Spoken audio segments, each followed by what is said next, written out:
Hi everyone, I'm Anthony O'Flynn and welcome to the Solstice energy update for the summer solstice here in the southern hemisphere, and of course the winter solstice in the northern hemisphere. So solstice tomorrow night, 21st of December at 8:03 p.m. Queensland time. And before I begin, thanks to everyone for all your birthday wishes today. It's much appreciated. And yeah, I've had a great day. It's been pretty low key because a couple of days ago I actually had the good fortune to go snorkeling on the southern end of the Great Barrier Reef at Lady Musgrave Island, which was actually incredible experience. So very grateful for that. And yeah, thanks for all the birthday wishes. Yes, I am a child of the galactic center. So I was born at this auspicious moment when the sun conjuncts the galactic center, which occurs once a year, which is basically connection to the void, the transcendent, the source, if you want to use that word. And yeah, it is a moment to connect with that part of ourselves that is eternal, that is transcendent, that is beyond space and time. So yeah, that's my annual connection with that specific energy, as it is with everybody else as well. So we're going to go through the different things for the solstice update. I'll do one of these in more detail once every like 4 a year, basically, 2 on the solstice and two on the equinox. So that's making out the 4 cardinal points. Of course, tomorrow night the sun does move out of Sagittarius into the cardinal sign of Capricorn. And I will get into the astrology of the Great Conjunction in this update, and of course a number of other relevant issues that are coming down the pipeline. And really, just to begin with, I guess we're winding up this year, and I may, if I get a chance, even do a sort of conclusion for 2020 when I've had some time to actually really reflect on this year and to contemplate what we've learned and what the direction is for us moving forward individually and collectively, and to really just pause there, because last month has been pretty busy for me actually. I've had a lot of different things going on, and you haven't had a lot of time for some really deep contemplation. But really 2020 has been quite a profound year. I mean, we're trying to look for the gold. It's very easy to look on all the problems, the difficulties, the challenges, and so on. And it has been great to see here in Australia and all over the world, but obviously my focus is here in Australia. So many people finding their voice this year, so many people starting to speak out, and so many people becoming conscious of the global agenda, what's unfolding with rapid speed, which is really inspiring. We are still at the moment where we're in the awareness phase collectively of understanding the power structure on the planet, the globalist agenda as it unfolds, and the meaning of that, and really what the plans are for humanity, which are not positive, far from it, as we all, if you're watching this, you're probably always aware of it. So we have had an incredible, dedicated new wave of activists come online, and as I actually said in one of these updates in my presentation at Paradigm Shift last year, that 2020 will bring like next level activism. That's certainly been the case, but that's nothing to where we're going in 2021 and beyond. So really, in the bigger picture, this is really only just getting going. And because of this newfound enthusiasm and newfound awakening for lots of people who are on this journey and wanting to contribute and so on, which is really inspiring, and these people are very authentic and are having their own sovereignty and really are coming forward very courageously. But where the conversation will head eventually, and there's no specific time frame for this, in my view, is probably in the second half of this decade, is that at this stage of the awakening, we're still overlooking the galactic implications of what's actually occurring on the planet. What we're actually seeing with this push into this socialist globalist agenda is actually the last stand for a dying empire. Now, for many people who are new to the awakening, it actually looks far from that. it looks as if there is a tyranny that's unfolding on this planet that is unprecedented, that is feeding into all kinds of AI, that is having all kinds of implications for our daily life and so on. That's 100% true. But this game was always going to go to a head before it was resolved.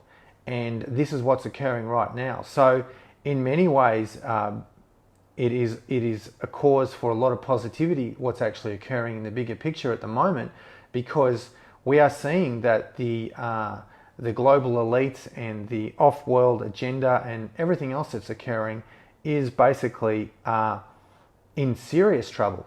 I mean, this power structure, although it would be intensifying and concentrating, it is actually still, it is under considerable threat. Now, that may not look apparent depending from where your vantage point is, but with the people who can see what's actually occurring, it's blatantly obvious that they are completely terrified of the masses beginning to understand at this time of the great revealing. And it doesn't really seem to make any difference what they do or say, that they make mistakes one after the other that actually just simply accelerate the awakening of more people and more people at a deeper level. So this is fascinating to view and to experience, to observe and to participate in. But I think that at the end of 2020, the one thing we really do want to understand is that the implications for the control matrix is that more people are beginning to understand at deeper levels exactly what is occurring and beginning to ask questions that they've never asked before, because they're rolling out this agenda which is diabolical in nature, it's tyrannical, and it's not for the benefit of humanity in any way whatsoever. So in this way, even today we can see what's happened here in Australia, lots of disruptions. I know my plans to go and visit my family at Christmas looks like it's been disrupted at this point. We'll have to wait and see. But this is all part of the bigger picture, which I guess we'll speak a little bit about in this update. And to also understand that, as I put in my presentation at Paradigm Shift this year, is these karmic agents, these completely diabolical people who are enforcing these agendas, they are actually having a karmic function at a much deeper level, even at a divine level, if we can look at it from this monistic perspective, that they're actually there to trigger the awakening for many.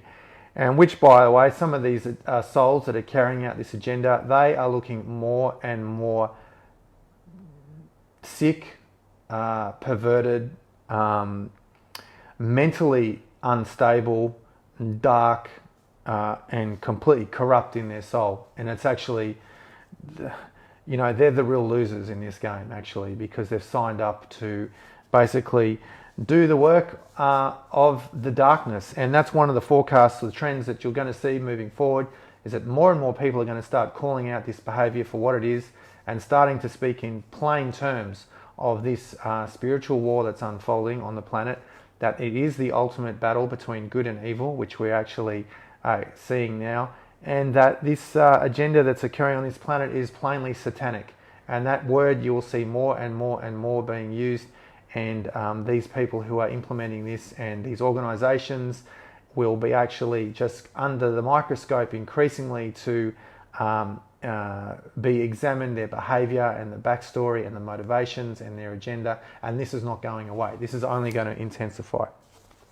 So to give you an idea of what I'm talking about more generally, we can see in this galactic shift, when information comes out on soft disclosure, people like Professor Haim Eshed, who was the former head of Israeli space program from 1981 to 2010, that's basically, nearly 30 years.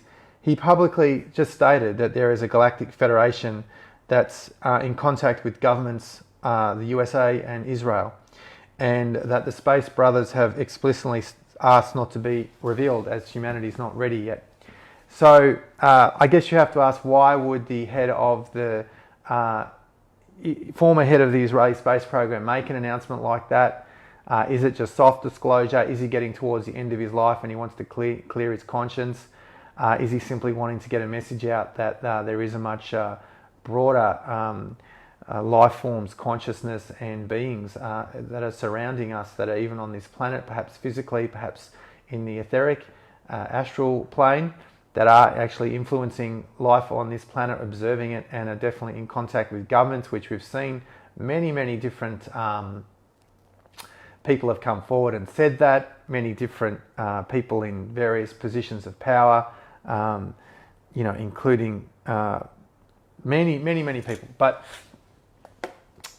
the thing to understand is that we're not ready yet. And it goes back to the point of this external saviour myth, which is one of the biggest forms of growth that we collectively need to embrace this decade moving forwards. Many of us are still in the place of looking for the external saviour myth. And the external saviour myth is basically the idea that someone is coming to save us. No one is coming to save us. And that's what we really need to start to understand, that it is humanity's collective struggle or collective awakening that will see the removal of this dark agenda to enslave this planet, to enslave the people on this planet. And this external saviour myth is basically the idea that there is a being, there is an alien, there is a group of beings, whether it's the Galactic Federation of Light, the Pleiadians, the Arcturians, the Sirians, God knows, it could be anybody, it could be the elves, it could be the dwarves, it could be Donald Trump, it could be anyone but us. And it's kind of the same idea as, even from a spiritual perspective, as putting all your emphasis on a guru, that a guru is going to do the evolution for you, that a guru is going to do the work for you. And it's a combination of some souls who are and or lazy, are very disempowered, they don't actually have a lot of self-worth or a lot of self-confidence in themselves or a lot of self-belief. And also the sign of an immature soul, that there is this rescuer, that we haven't moved out of this childlike consciousness into the grown adult to take responsibility for the future that we want to create and take responsibility individually. Now that process is accelerating this year. We can see that there's a lot happening with that here in Australia, and it's also clear that we have a long way to go still. And this is our collective journey, and there is no avoiding, running away, doing spiritual bypassing, trying to just avoid all this. This is actually what we need to come to terms with, and this avoidance is actually, for many of us, a key point of growth, and it's part of the transition into the higher frequencies. And it means also combating fear of being ridiculed, combating fear of speaking out, combating fear of being alienated, and all these sorts of things. And this process of awakening, it cannot be bypassed, it cannot be avoided. This is really where we're going. So what you're seeing now with the 3D, 5D split that's occurring, and 2020 is basically starting to show this crystallization of this.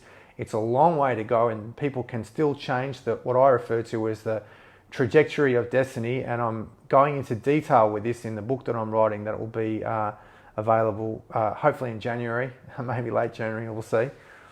Is that the problem that people will have is that in order to change their trajectory of destiny, and that's what many other people would understand as timeline, is that their awakening needs to jump into this higher frequency trajectory. It can't be avoided. Now, many people are saying, in the end of 2020, if you're not going to wake up now, then you never will. Well, I completely disagree with that. This game has got a long way to play out, and a lot of people will be coming online next year. So in whatever way they have their unique journey of awakening, we can see that in 2020, coming from myself as someone who has been aware of these issues going back to the 90s, that this year is like the trigger point. It's like the activation of the soul. It's like the destiny has taken a leap of consciousness. And this will intensify with greater numbers of people. And the concept that people are really struggling to come to terms with is, why not some people get it? And again, I'll be going into detail, into really clear detail about this in my book, because so many people are frustrated by this and so on. You can't do the awakening for someone else, and you can't do the evolution for someone else. But there is always good reason to be optimistic, because the waves of awakening, the subtle reality is changing so quickly now that people who you will not expect will start to get the message, and will start to take action, and will start to find their voice, and will start to get energized. And there will be other people who you would have thought who were like kind of spiritual or spiritually interested who will not get the message, who will not see what's going on, even though they even may in some cases claim to understand, but think that this kind of whole thing is just some kind of ridiculous conspiracy, which is bizarre because even recently the WHO has admitted that the PCR test has, quote, a problem. And this, in my view, is the real thing it's the Achilles heel of the entire Rona hysteria is the actual test itself, because that is the validation that governments and the medical fraternity and all these people are actually giving to the extreme draconian measures that are being rolled out, is the number of cases and number of people getting tests and so on. Well, we all know that the test is not designed to actually reveal that. And that was spoken about by the actual creator of the test himself, who actually died. I believe it was a heart attack even as recent as last year. And in Austria, Michael Schmedlitz, who is a member of the National Council of Austria, he actually did the PCR test on coke and it came back positive. I mean, so it's getting ridiculous. This whole agenda with the PCR test and with this Rona is just becoming farcical, and more people are actually starting to realise just how ridiculous the whole agenda is, and actually starting to question, well, if it's not about health, then exactly what is this really about? So let's go on now to talk about the astrology, which is pretty exciting.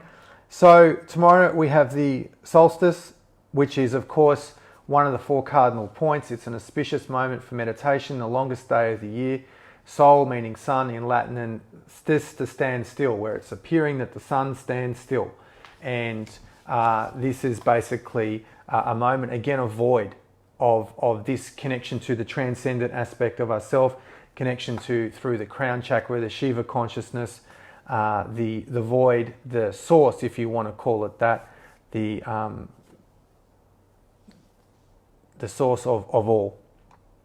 So basically the astrology of the Great Conjunction tomorrow will be enhanced by the solstice. Now the Great Conjunction, of course, is the conjunction of Saturn and Jupiter in Aquarius.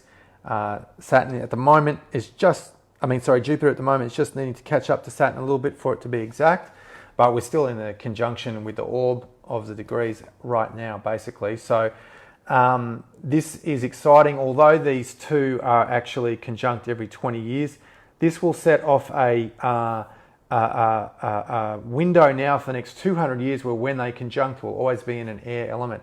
Now we're really moving from this is significant, we're moving from the earth element to the air element, Saturn moving from Capricorn into Aquarius and Jupiter moving from Capricorn into Aquarius, which can have resulted in something of a heavy energy with the Capricorn being more earth-based, more mature and so on, all these positive qualities, but can be a heaviness to the Capricorn energy. And now we're moving into the air element, and the air element is more mentally dynamic, is more agile. So from the perspective of the chakras, this is moving from a more earth-based way of living, a more solid foundation, more earthy type way of thinking, way of being, focusing on the finances, the structures, the material way of life. All of that's very necessary. But now we're moving into the air element, which is more mentally agile and is related to the heart chakra in terms of the elements in the chakra system. So we're moving from Muladhara, earth element, to air element in the heart, which will support the activation of the heart chakra at a subtle level. Aquarius is obviously an air sign, so it's a fixed air sign. And the other point to make from this, from a more general point of view, is we're moving from what is cardinal to cardinal also to fixed. So cardinals are the action takers and so on, and we're moving into the fixed air, which is basically consolidate and preserve change, and they're more focused. And that is also significant from the bigger picture. We're moving from mutable water as far as the age of Pisces goes. Pisces is a mutable sign, more versatile, more changeable, and we're moving into fixed air, which is the Aquarian age.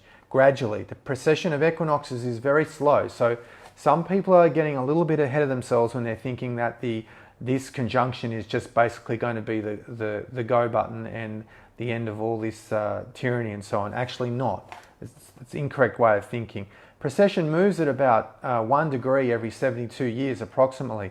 So when we think of the movement of the ages from the precession moves backwards from Pisces to Aquarius, it actually is a transition that's very slow. But there are other factors that are in this time, because it's not just this precession that's occurring. We're in this completely galactic cycle that's ending of 26,000 years from the yugas, from the Hindu-based way of calculating time, that there is other cycles that are actually coming into play with this process as well. So we can't ignore both of those two ways of thinking, but also there is a cosmic plan for this planet, which is in an accelerated window now, as I see it, between 2020 to 2040. So when we distill all those things, we do see that there is definitely a very powerful and very great conjunction that will help start this Aquarian energy, which will be more community-based, more humanitarian, more sharing, more in the name of collaboration, and more unconventional, more bohemian, more eccentric, more independent. And this rebellious energy of the Aquarian will also come into play as well, rebelling against these institutions, this tyranny of various governments and organizations and so on. And that will be strengthened particularly when Pluto, because Pluto will affect the collective, will move into Aquarius in 2023. It will then retrograde back to Capricorn and stay in Aquarius from 2024 onwards. So this is like a kickstart for this process of the collective awakening, and then it will perhaps go deeper with the energizing of Pluto in the years to come. Pluto is said to have the power of a tsunami and move at the speed of a glacier. So it's very deep, profound change that kind of moves forward and is unstoppable. Pluto is this unstoppable energy. You can see now in Capricorn, all the institutions, the political institutions, the financial, the banking system, all these things are under a lot of pressure to change, and their shortcomings and the corruption and the deficiencies are all being increased now, being more aware, more of the problems being coming to the surface. So basically, it's an exciting time because it is the birth of a new paradigm for social, political, economic values, and just a more air-based way of living, which will be more intellectual and will be more refined in a certain way, and will bring with it lots of new things around technology. And a lot of people in the awakening community are very fearful of AI and so on, but technology can be used for good or it can be used for bad. And the positive transformation that's occurring on this planet will ultimately ensure that technology will be for the greater good for humanity, for the beneficial things in terms of medicine, in terms of science, research, all these sorts of things. Energy, communication. Communication will be a big thing in the Aquarian age as well, obviously, so moving forward. So some people say that in the research I've done that this conjunction only has not occurred for 600 years. Other people have said it hasn't occurred for 800 years. I'm not exactly clear myself, but you get the point that this is a very rare conjunction. And it's great to see people all over the world coming together in celebrating this, in unifying and in doing group meditations all around the world, places like Uluru and all these auspicious places. And it's really wonderful because it does actually work. And if you actually look into the effects of group meditation by the TM movement, which was founded by Maharishi Mahesh Yogi, you'll see statistically that when they've actually done it, the actual effects were incredible in terms of the reduction of crime rate and all these things, which were actually statistically measured.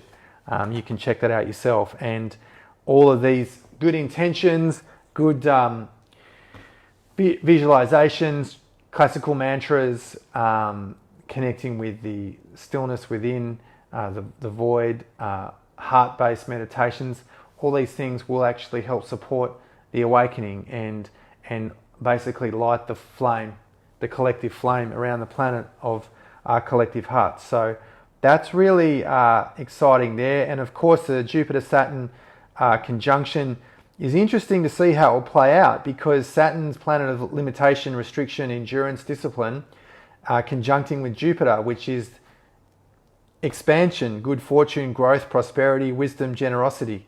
So this will be very, very interesting to see how this is going to go. And looking forward, I haven't really heard too many people speaking about this yet, but in 2021 you're going to hear a lot about the Uranus-Saturn square, which is going to be a real time for turmoil, in the sense that you're going to see people taking a line in the sand, not turning back, finding their voice, getting engaged in the political process, and all these things. So to be clear, I don't advise anyone doing anything violent or illegal, but you're going to see this square, which will occur in February, June, and December next year, and it'll be a time of uncompromising for many people, really summed up in the dictum freedom or slavery, and it really is time to choose.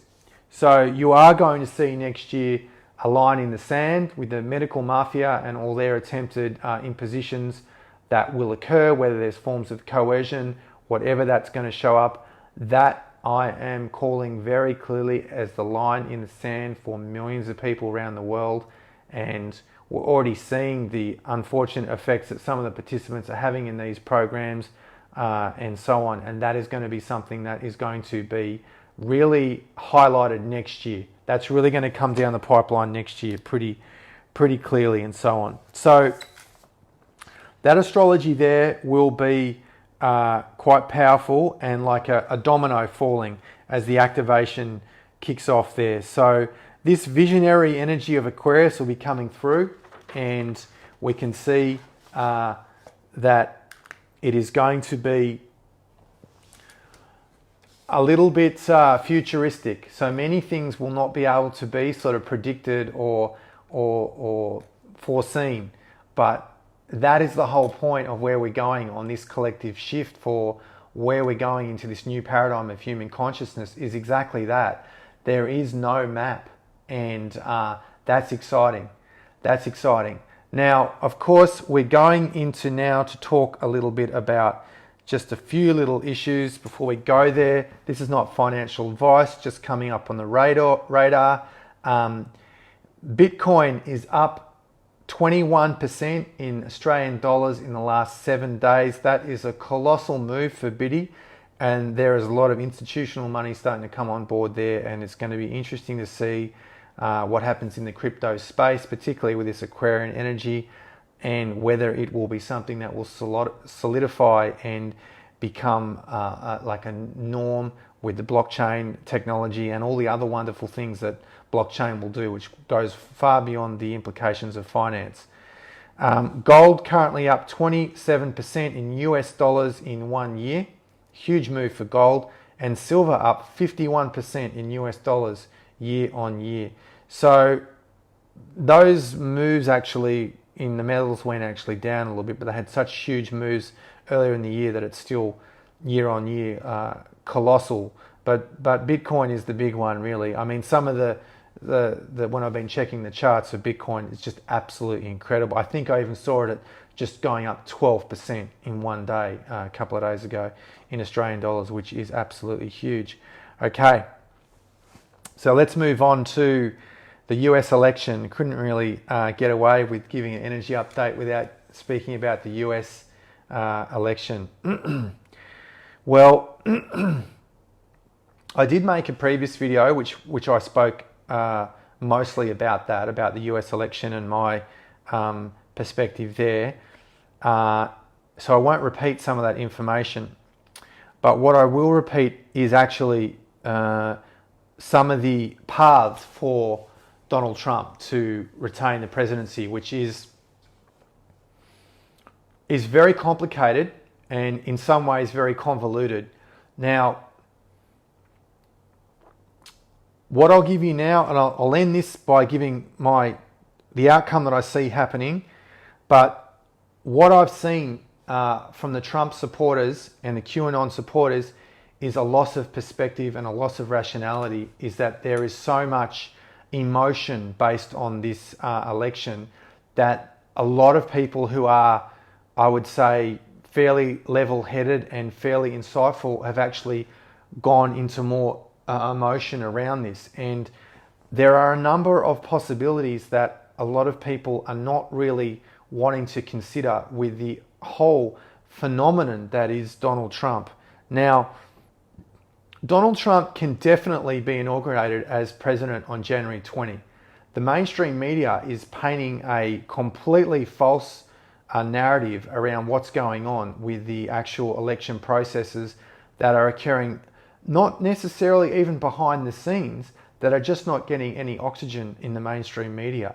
So the process by which the re-election of Donald Trump can occur is numerous paths. Now, some people are actually getting very concerned because nothing really seems to be happening. They're not getting a case heard in the Supreme Court and on all these sorts of things, that therefore that this is failing and Donald Trump will not be re-elected. Now, that is definitely a possibility that cannot be overlooked. But there are also other commentators that are looking at the path of military court. Now, that is another possibility that can occur.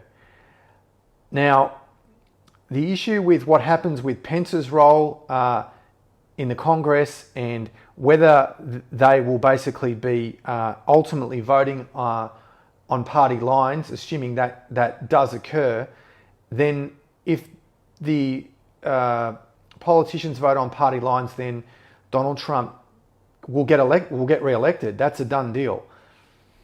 The problem that Donald Trump has is that he has had a complete lack of support from a number of key people and institutions in the US government structure.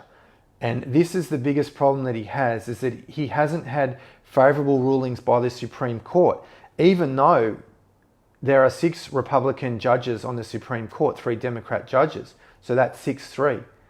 3 of those judges Donald Trump voted in himself, appointed himself, sorry. So there is a pattern that is occurring that the FBI have not been doing investigations with the voter fraud, the alleged voter fraud, that even the governors in the different states or the disputed states have not been acting favourably for the analysis, whether they've been,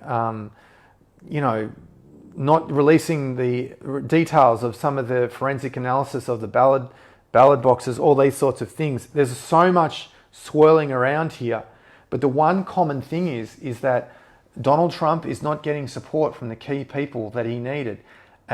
Even Bill Barr, the Attorney General, resigned. Now, I understand that there are deeper reasons that people are talking about, like, for example, that this new guy that's been appointed was even in the same unit as General Flynn.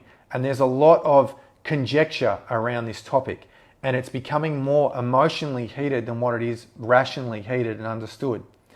But the path for the military tribunal, if that is the path that Donald Trump goes for, if there is some form of martial law or even just this idea of military court, it will bring so much turmoil and chaos to the US that it is quite unfathomable. Now, this is baked in the cake anyway in the US going forward. At the moment, the US is still collectively holding their breath, and the speculation has dropped off a little bit because many people just following the mainstream narrative just assume that Joe Biden will be inaugurated as president. Well, it's far from the case, and perhaps the mainstream media can ask Kamala Harris why she hasn't actually resigned from the Senate. She hasn't resigned from the Senate yet, and if she was basically going to become the vice president of the USA next month, then why wouldn't she have resigned yet? So there's a lot of unanswered questions, a lot of unanswered possibilities. But the common theme is, in all of the paths, except for the military tribunal, Donald Trump needs the support of other people to do that, which so far he hasn't had a lot of. Now, there's shades of grey, and I know that some of these matters are more complex, but I'm just speaking broadly at this point, because what I want to really, the key point is that ultimately I personally believe that this has already been decided, that there's something like this the universe is not going to leave to chance. Something this big, something this influential, something this impactful, this is already baked in the cake, regardless of how we perceive the outcome. But the aftermath of this is going to be, if Donald Trump is inaugurated as president on January 20, that the mainstream media will take a credibility blow, another one, my God, they've had so many this year in 2020 and years before, that they will literally never be able to recover from it. That they will simply not be able to endure the ridicule. I mean, even in terms of the pollsters with the election, they got that so wrong, and there's even little analysis or reflection on that. But this will be the one where they cannot be regarded as a credible news source again, because they just simply avoided all the information that will be talked about after the inauguration of Donald Trump, that many people in the alternative media are making content around and postulating on. Now, the flip side of that is, if the Biden gets voted as president, as inaugurated as president, then I'm sorry to say, but the fanaticism of some of the people in the mainstream media and their credibility and their so-called sources and their so-called intel and all of that, they will never ever be able to recover again, because they've veered into the world of emotionality, external saviour myth, and also losing perspective, losing discernment around this. And I mean, some of the conjecture that I'm seeing by people who are fairly credible actually in the alternative media is bordering on fanaticism, that there is this fanaticism. And really, it comes back to is that this idea of the external saviour myth, which if you're just watching now, I've been speaking about earlier, and also it's still part of the same 3D matrix. And if we're still looking for those kind of solutions and that kind of way of thinking, it's like we're not moving beyond that into the new paradigm, and we're still having these governments that are basically doing this kind of not representing the people at some level. Now, I know that Donald Trump has had a lot of success with his creating peace in the Middle East, with the child trafficking, with all those sorts of things. He's done a lot of good work. What I am basically saying is there's a lot of shades of grey, because in the whole debate around this US election and Trump himself is very polarizing, and it's black or white for a lot of people. It's, this Trump must go, or this fanaticism with Trump. And what I am seeing gradually as the post-election discourse has intensified is not a lot of shades of grey, and to be objective. Now, I'm going to put this out there. I'm not going to say I even believe this. But the truth is that there could be a big chance that Trump himself just simply walks away from this, and he can't get a hearing in the Supreme Court. He doesn't do the military tribunal. There's none of this kind of mass arrests and all these types of things. Now, that outcome, what I haven't seen a lot of conversation around that. And we can't overlook that may be Donald Trump's role in this whole thing. And, he may be part of the greater plan for whatever role he plays in this game. Even some people are speculating that he is actually controlled opposition. Now, like I said, that's not necessarily my belief about any of these matters, but Vladimir Lenin did say, the best way to control the opposition is to lead it ourselves. And what we need to do to have a more rational, balanced perspective on this is consider everything that I've put in this in this section of this report and contemplate it objectively. Now, having said all that, I'm still I called the election in winter solstice in June for Donald Trump, and there is now a considerable chance that Donald Trump is going to lose this election.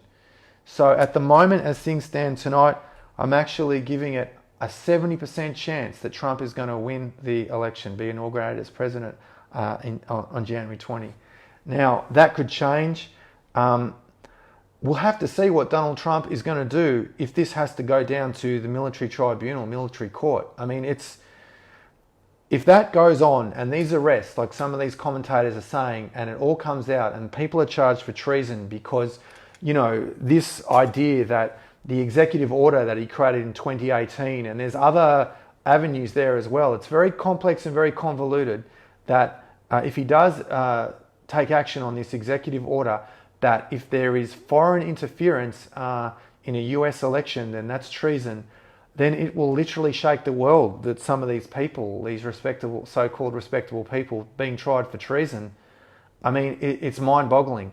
But after the year that we've had in 2020, and after the turmoil, and now after that so many people in the awakening community can now finally see that the turmoil are also ahead, that you can't rule that out in a year that the 2020 has been. And I don't think at this stage of the year you're really going to see much until early January. But the astrology in December is action-packed. We've just had the eclipses. Now the eclipses reveal what is unconscious or bring things into the light, even up to 6 months.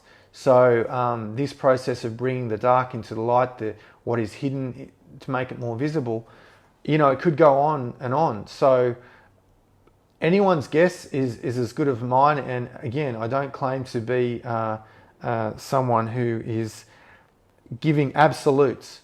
But as I said, the only absolute is the mainstream media, if Donald Trump is inaugurated as president, is basically going to take such a huge blow in their credibility, they will never recover from it. And I know that's on top of all the other complete propaganda that's been going on in 2020. And alternatively, there's going to be a lot of people, if Biden is elected, in the mainstream media, particularly the whole QAnon phenomenon, is going to look like a complete confirmed psyop without any doubt. And I know people won't agree with that even until the end, and that's totally okay. I think it's healthy to have a mature adult conversation, but we are living in very uncertain times, which is part of the appeal of incarnating in this time, right? So basically, as I said, 2021 next level protests, line in the sand for a lot of people. And I guess my tip here is, and then what I'll be talking about in the book I'm publishing, is really learning how to stay truly centered in the storm, because the storm is intensifying next year. Now, I know a lot of the astrology is really positive, but we've still got to go through a huge upheaval to move out of this, and really learning to stay centered and balanced in the storm. So this topic of mental health will get increasingly more important. Do's and don'ts, good practices, and really amplifying the positive energy that we have and staying on the higher state of consciousness, while also integrating and understanding an overview of what's occurring in the world, and not being afraid to look into the darkness and understand some of the horrors of what's going on in this darkness, this Kali Yuga. So that will become one of our big keys and one of our big focuses, how to stay centered in the storm, in this intensifying storm. And the other thing, basically, which also will be point of conjecture, which will be very divisive even in the awakening community, will be the revelation of the false light, will be basically some of the so-called heroes of people, whether they're sporting heroes, political heroes, new age heroes, spiritual heroes, spiritual type gurus, revealing that these psychics are phonies, making all this hysteria with their fake prophecies, their fake psychic claims, the fake, all of that, which the new age movement will get a big shake up, and it's going to be very difficult for those people to get on the higher trajectory, because basically all their claims are, and their prophecies and their predictions and their psychic powers and their channeling and their so-called abilities is completely based on a lie. And it'll be very hard for them to to get into alignment and to, get into the state of integrity, because, that will be something that people can still switch between these two trajectories of destiny, but it will become increasingly more difficult. And that's really something to really take, for all of us to take into account. And again, we don't need to be perfect. We need a certain level of purity and of heart. It's not a perfection in any way. It's not a question of being self-realized or enlightened or liberated at this way, but to really be on the path to be our best self, and to be on the path for our best growth, which is not always easy, because we are presented with challenges and tests, and our path of growth is unique. So really, the vibration of the collective will continue to elevate in 2021 moving forward into the equinox. Wow, a lot of things. Obviously, there is, as I said, no map moving forward. That's pretty much everything I wanted to say tonight. I may, as I said, do a wrap up for 2021, for 2020 around the new year or something like that, because it doesn't look like I'm going to be going on holiday where I was going now. But